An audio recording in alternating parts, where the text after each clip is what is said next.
Welcome back. Episode 3 out of 5 on our Intro to Weightlifting series that was better named by yours truly as How to Suck Less at Weightlifting. Do you currently suck? After 2 episodes, do you suck any less? Yes, you do? Then we're getting our job done here.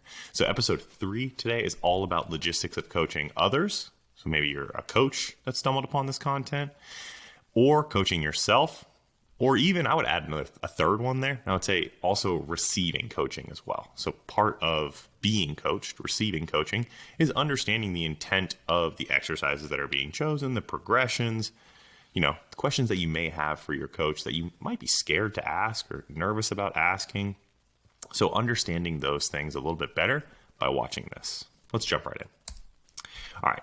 So a lot of people ask me, how do I actually get, and I got this story on my Q&A on my story the other day. How do I get warmed up? So warm-ups need to be both general and specific. A general warm-up readies the body for what is to come on a general scheme. So you could be doing squats, deadlifts, running, metabolic conditioning, mixed modal work, or you could do what we're going to talk about today, which is going to be weightlifting.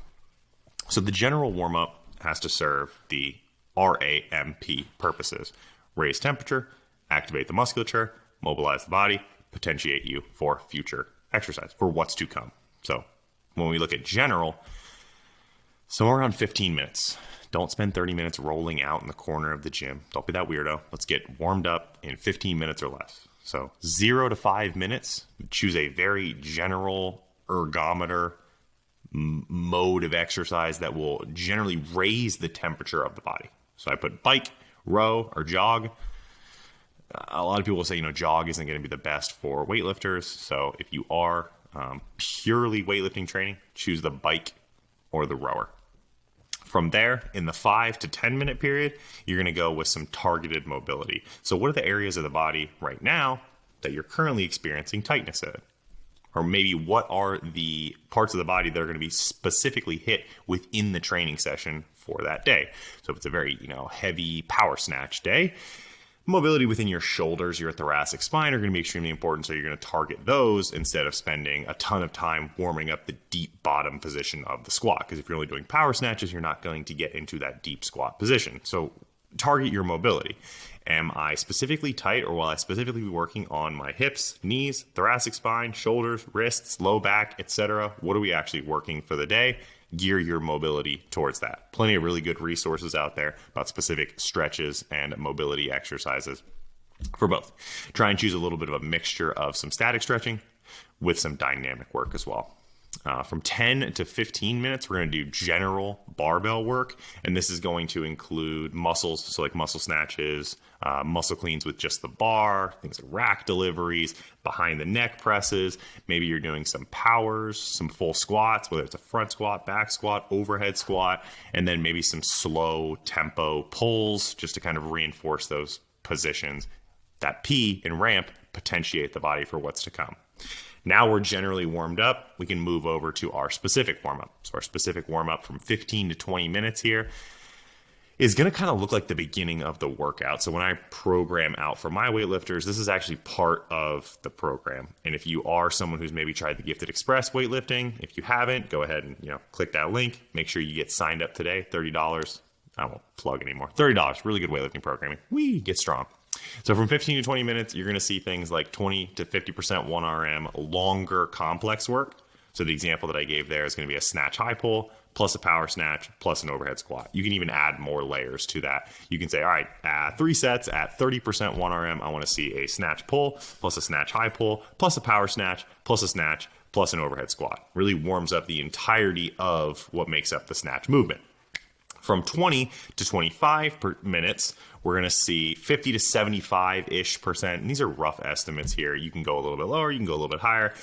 Shorter complex or weakness lifts. So if you do have a lifter who's struggling with fixation efficiency, fixating the bar overhead, if we're talking about the snatch, you might give them some hang snatch work. So the example that I gave is a low hang snatch double in the 50 to 75% range. What that's going to do is it's going to warm up and really ingrain the motor pattern of that fast and efficient fixation overhead. And now you're actually ready to get into the work for the day. So the work today might be, 6 doubles at 85% every 2 minutes. That might be what follows in terms of core lift progression from the specific warm-up. So there we are. We went from minute 0 to minute 25, and we did all of our general warm-up stuff, got the body ready for what's to come, and then primed the nervous system with specific movement patterns to ensure that the rest of the session is as efficient as it possibly can be.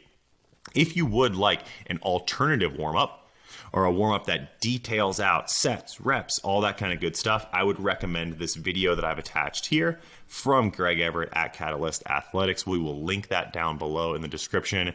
This is a really specific warm-up of exact reps, times, things like that. Apparently it's just going to play. All right, now let's get into how do I sort out my drills and my complexes. So drills and complexes are really where we make sure that technique is as good as it possibly can be. A lot of weightlifters spend the majority of their time, I'm Bulgarian, so they train at very high percentages of 1 rep max.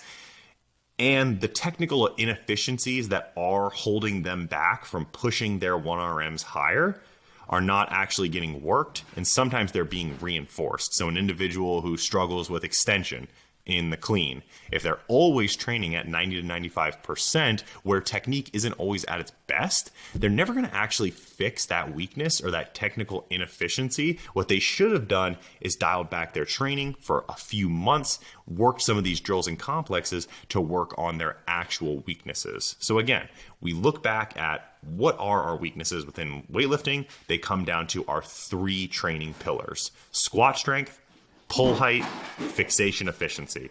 Those are the big 3 right there that you want to work on. So now when I create either a drill, we're more so going to look at complexes today. So when I sort out a complex, I have to look at what is the actual training pillar that I'm focused on. If it's squat strength, it's going to be a core lift plus a squat. So the example that I gave here is a clean plus 2 front squats plus a jerk. What do we notice in that complex is that the majority of that is squat strength focused.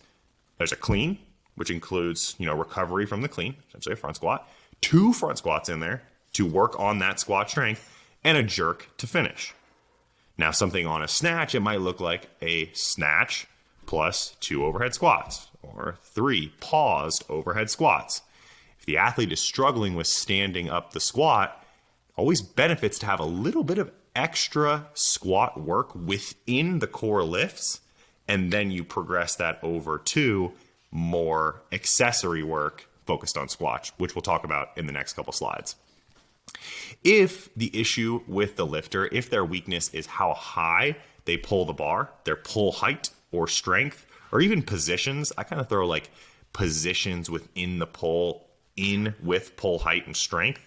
Because if you can't hold your positions in the pull, you're going to see a decrease in strength or a decrease in output, which is going to result in a lower barbell amplitude. So you're not going to get the bars high.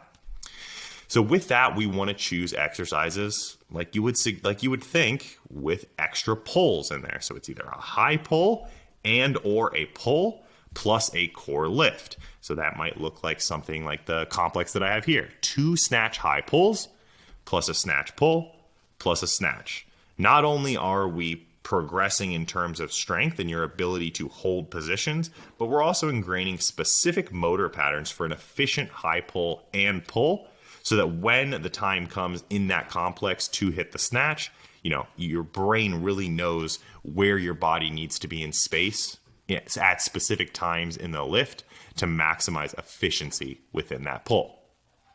Our last pillar here, where we can have some possible weaknesses, is going to be fixation or barbell efficiency.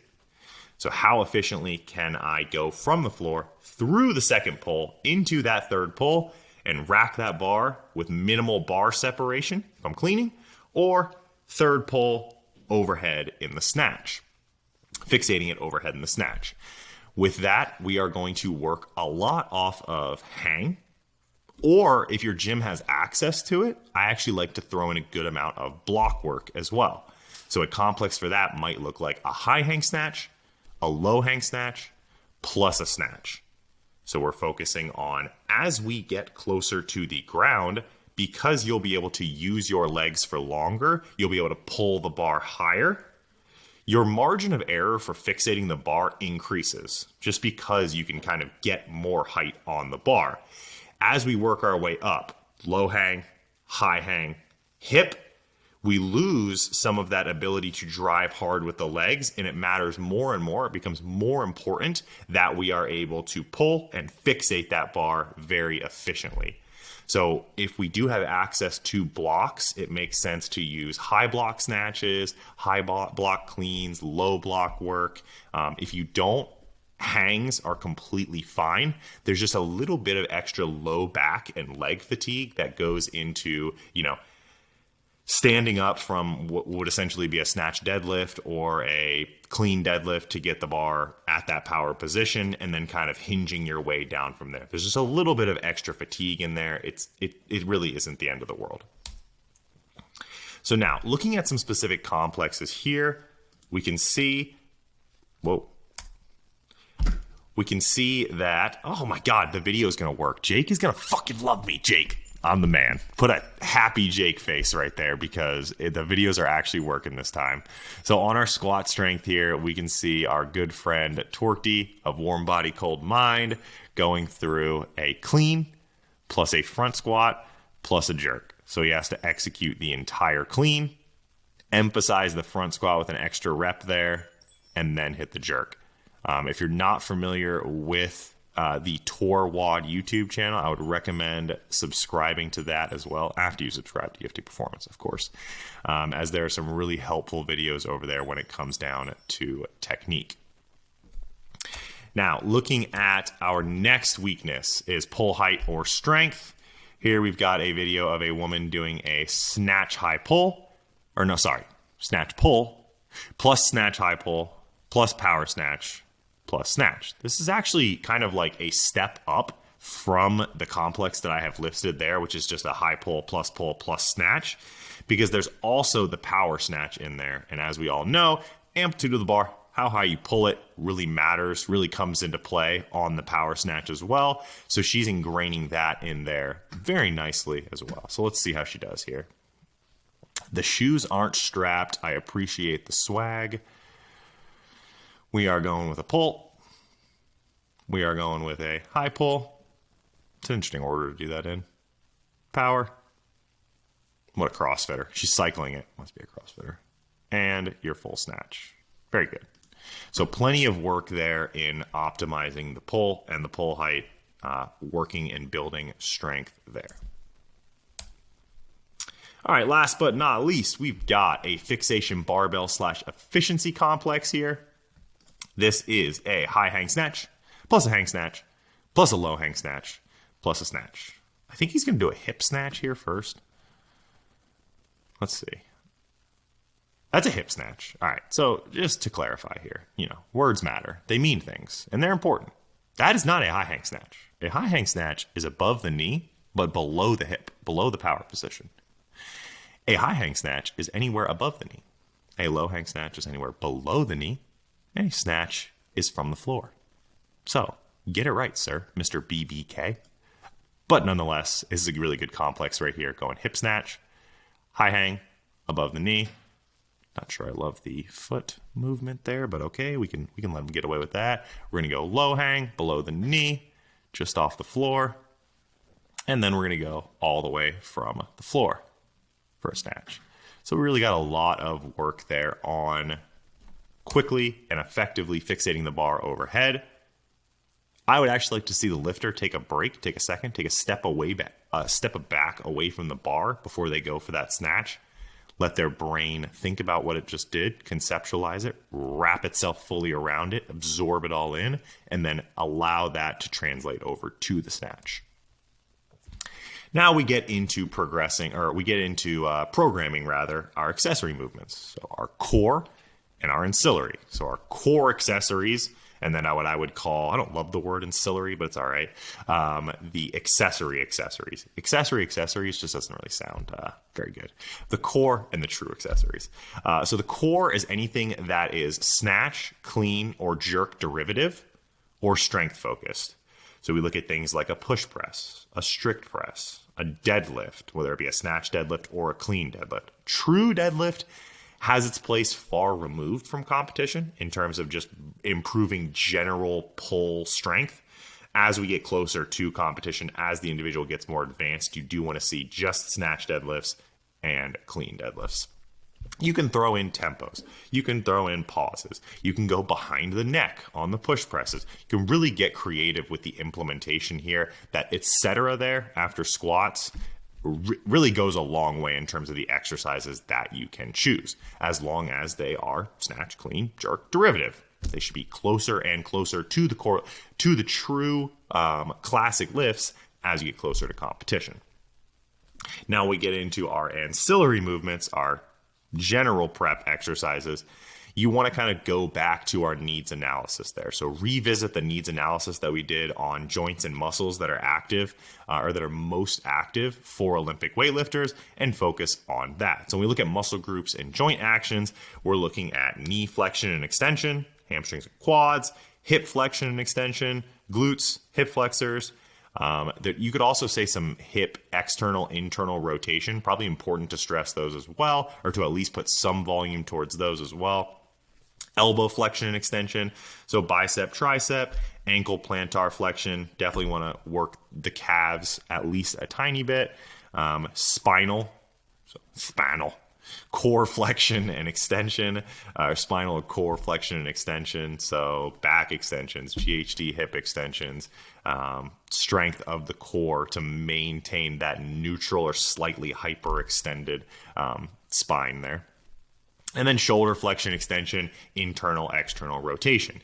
So really take a snapshot of these movements right here, these joint actions, look at the muscles that are responsible for those, and then train them accordingly. There are obviously some of these that are less important than others. Like in a sport like weightlifting, knee flexion and extension are a lot more important than ankle plantar flexion. So let that steer how much accessory volume you put towards any of those. Remember that in a general prep phase, accessory volume will be at its highest. As we progress towards competition, as we get more advanced, we're going to do a little bit less of the general prep work, with the understanding that those athletes who have reached the status of advanced probably have done enough general prep work, and we can transition that volume over to more so maintenance as opposed to progressing. Now, here's a practical example of how we might insert accessory movements into a day of programming. So over on the left is going to be a day of programming. I think I pulled this directly from the Gifted Express weightlifting track. And then over on the right is how I would differentiate the lifts, or how I would name the lifts. Just take a second right now. Go ahead and hit pause on the video if you are watching on YouTube. If you're listening on Spotify, don't hit pause. Just keep going, because you can't really see what I'm looking at anyway. Go subscribe on YouTube. Don't be a dum-dum. All right, so hit pause. All right, you're back from your pause. Now, were you able to differentiate the lifts based on what was on the right? So could you take the movements on the left and sort them based on what was on the right? Let's see if we can get it done. So classic lift primer. Which one of those is going to be a classic lift primer? Well, yeah, it's the first one. It's the muscle snatch plus the power snatch. That's what's going to prime you for the classic lifts that are to follow. The classic lifts are pretty easy. It's going to be the snatch pull plus the high hang snatch. You could even say that that's more of a classic lift complex, and I would agree with you. Core accessories there are going to be derivatives of the classic lifts, including snatches and pulls. So we've got back squat and deficit snatch pull being our core accessories. And then our ancillary movements are going to be the others, the more general prep work. Banded internal, external rotation, and then a little bit of dumbbell curl and dumbbell skull crusher. So that's what a day of training would look like, and that's how you kind of separate it out. Now, the amount of volume that is dedicated towards primers, classic lifts, core accessories, ancillaries is going to depend on the season that the athlete is in. So you're going to manipulate those up and down. They'll always appear in the program. Think of them like dimmer switches. They either slide up in volume or down based on the season that the athlete is in. Now we get into kind of coaching, in person versus online. Back in video 1, I described the difference between the two from a pros and cons, benefit to risk ratio of doing either of those. Here we're going to get a little bit more detailed with it. So what are the positives and negatives of in-person coaching? You can have daily program manipulation. So if you are working with an online coach, chances are they're not going to be immediately receptive to the feedback of like, hey coach, I'm struggling with barbell fixation in my snatch work at 85%. Is there a way that I can dial it back, do a different exercise, work that today? You might not get a text back immediately. You may just have to proceed on with the program as it is for a fix the next time you visit that session. With in-person coaching, the manipulations can be made immediately on the spot. You get that immediate feedback and those corrections. You also have direct access for questions and concerns. You're face-to-face, one-on-one with a real person every day that you can ask questions, bring concerns to, all that. You can also practice meet day conditions. So most of the time, if you have an in-person coach, you're training with a barbell club. So you can actually kind of mimic meet day conditions, progress from the snatch warm-up room onto the platform, take your attempts, have other individuals taking attempts in between. With an in-person coach, you can structure mock meets like that to make actual game day feel a little bit less stressful.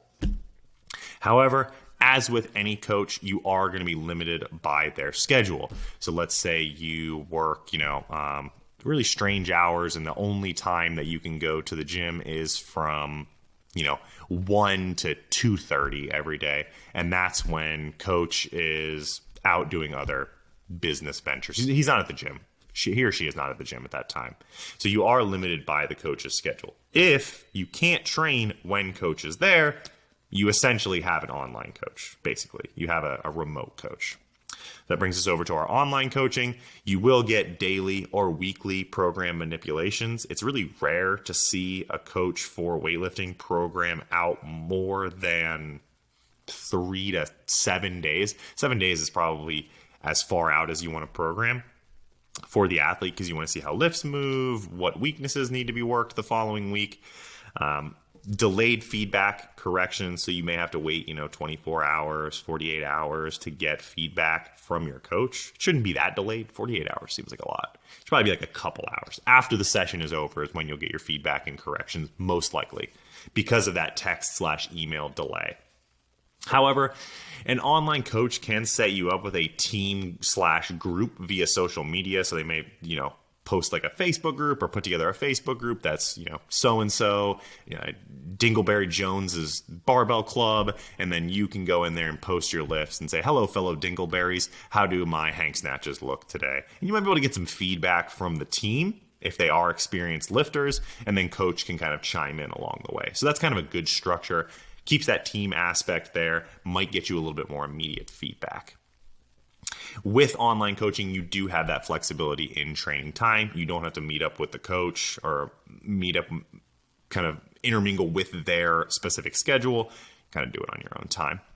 So pros and cons. One is probably not better than the other. There's different styles are going to fit different people's personalities and different time in their career. Someone who's very early on in weightlifting probably needs an in-person coach to tell them, hey, you're messing up this, you're messing up that, let's change to this. As you get more experienced, more confident in your lifts, you can probably transition over to an online coach. I think most elite weightlifting coaches coach their best lifters in an online setting. When I think of people like Max Ada or Greg Everett or Zach Talander, or these coaches that are Sean Waxman, coaches that are coaching very high level athletes, most of it is being done inside of the internet. All right. Now here is, this was pretty much when I was going to stop. I was going to stop the video right here. I was like, all right, cool. In-person versus online coaching. But I was like, wait, what's my biggest pet peeve? So we're going to throw in a pet peeve here. If you are an online coach, or if you are coached online by someone, know how to send them videos. Please, for the love of God, stop sending me a video that looks like you put your camera face up on the platform and it's just your booty hole. I can't tell you what you did wrong in the lift when you film it like that. So what is a good angle to film your weightlifting videos at? There's only one, and it is a 45-degree angle, and it is front facing. That is good. Everything else is bad. The camera should be at waist level or from the floor, and it should be far enough away so that it's not getting splashed by your sweat. Make it far away enough so that I can actually see what's going on.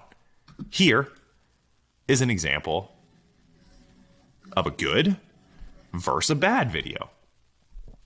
Here we can see in the good video, I'm going to actually pause these real quick.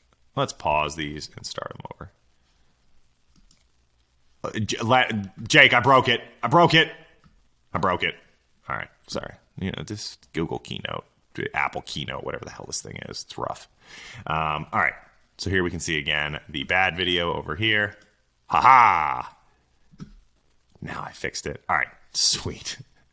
Thanks for bearing with me, guys. And folks on Spotify, very confused right now.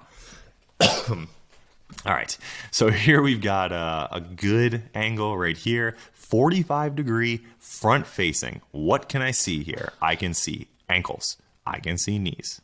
I can see hips. I can see the bar. I can see its proximity to the body. I can see everything that matters for coaching up this lift. Luckily for me, it's just me, just absolutely master blasting a double. What I can do there is I can slow that down. I can see how the bar moves. I can see how the individual's body positions move. Everything that matters to me as a coach is easy to see. I can stop it. I can slow it down. I can screenshot it. I can screen record it. Face zoom right there. Need that. Look at that mustache. All right. Now, here is a bad side angle here. In the side angle, the problem is that in the setup, I can't see feet. Can't really see knees super well. All I can really see are hips there. As we go to set up, again, same problem. This is a decent angle for seeing where the knee position is versus the hip position and shoulder position. But overall, I can see all of those exact same things from the front angle while also being able to see the feet in the setup position. So, and in that hang position, I can't really tell there where the bar, so I can't really tell, is the bar out in front of the body? Is it close to the body? Can't really tell. As I go up, I can kind of see that this is just not a great lift overall. Can't really see if the bar is going to crash that well. Looks like it kind of did. But you can kind of see the downfalls of this straight on, direct side, or anything other than this angle. So again, no pet peeves, guys. Come on. Film your lifts correct so you can get some good feedback from your coaches. All right, that was video 3. We learned about putting the pieces together on the program. We learned about whether you are going to be better suited for online coaching or in-person coaching. And we learned the biggest part of online coaching, which is sending videos from the correct angle. Looking forward to seeing you guys on video number 4. If you haven't done so already, make sure you like, comment, subscribe. That gets this out to as many people as possible. I like to think that I am the one who will be responsible, because of these videos right here, for American weightlifting being taken to the top of the pedestal again. Help me do that, guys. It would be so fantastic for my ego. In the meantime, in between times, and as always, stay gifted.